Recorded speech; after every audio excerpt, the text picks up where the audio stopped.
Assalamualaikum warahmatullahi wabarakatuh. Let me introduce myself. My name is Zarasya Putri with NPM 244122028. In this video, I will present about anti-sexual violence.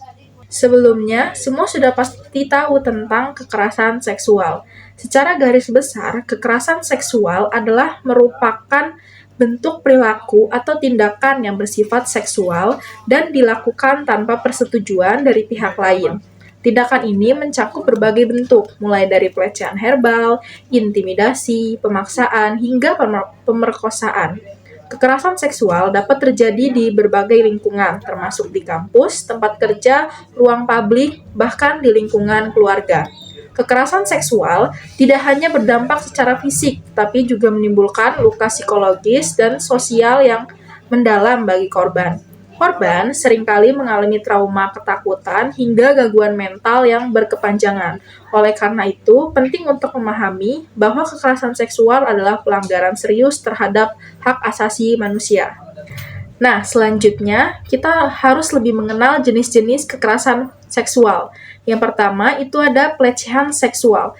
Pelecehan seksual adalah tindakan atau ucapan yang bersifat seksual dan tidak diinginkan oleh korban. Contohnya meliputi siulan, komentar tidak senonoh, sentuhan fisik tanpa izin, atau tindakan lain yang membuat korban merasa tidak nyaman dan terancam.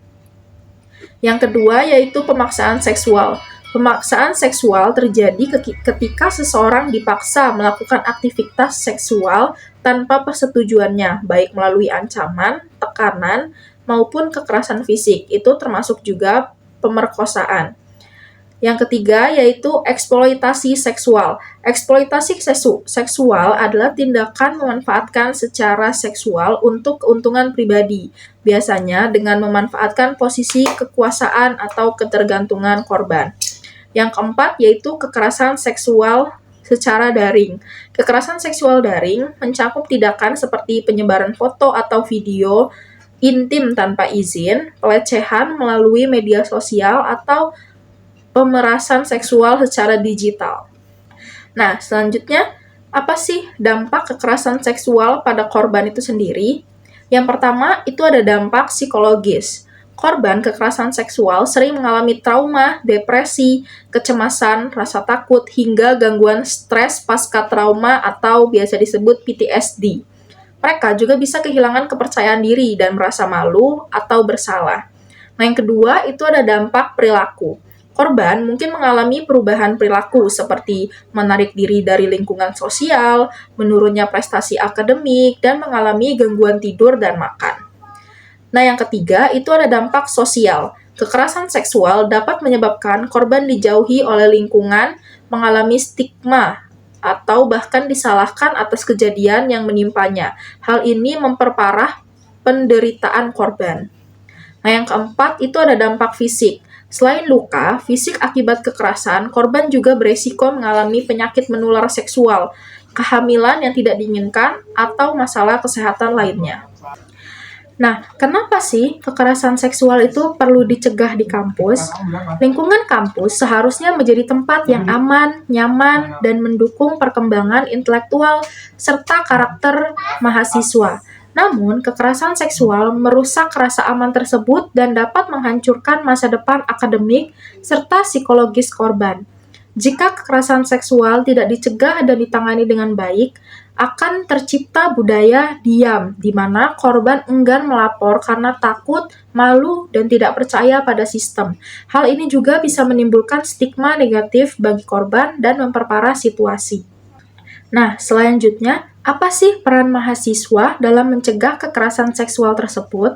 Yang pertama, mahasiswa dapat meningkatkan kesadaran. Mahasiswa perlu memahami apa itu kekerasan seksual, bentuk-bentuknya, serta dampaknya.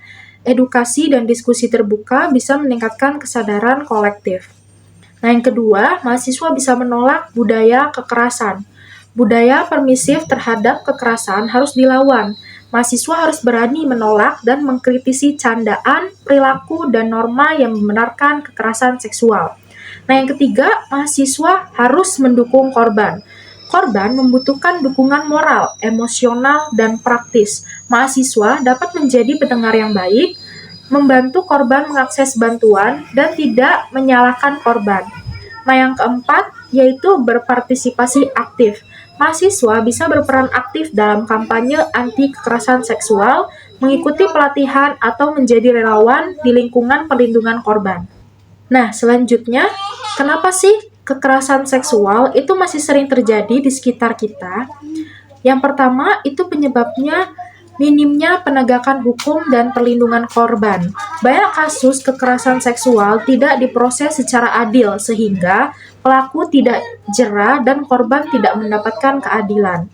Nah, yang kedua yaitu budaya patriarki. Sistem sosial yang menetapkan laki-laki sebagai penguasa dan perempuan sebagai objek, sehingga kekerasan terhadap perempuan sering dianggap wajar. Nah, yang ketiga, kurangnya pendidikan dan kesadaran tentang persetujuan. Banyak orang belum memahami pentingnya persetujuan dalam setiap aktivitas seksual.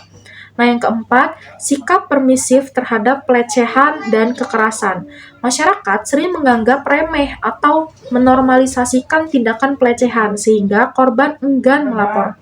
Nah, dari pesan yang setelah saya sampaikan tadi, dapat diambil kesimpulan yaitu kekerasan seksual adalah pelanggaran serius terhadap hak asasi manusia yang harus ditolak dan dicegah oleh semua pihak. Setiap orang berhak atas lingkungan yang aman dan bebas dari kekerasan.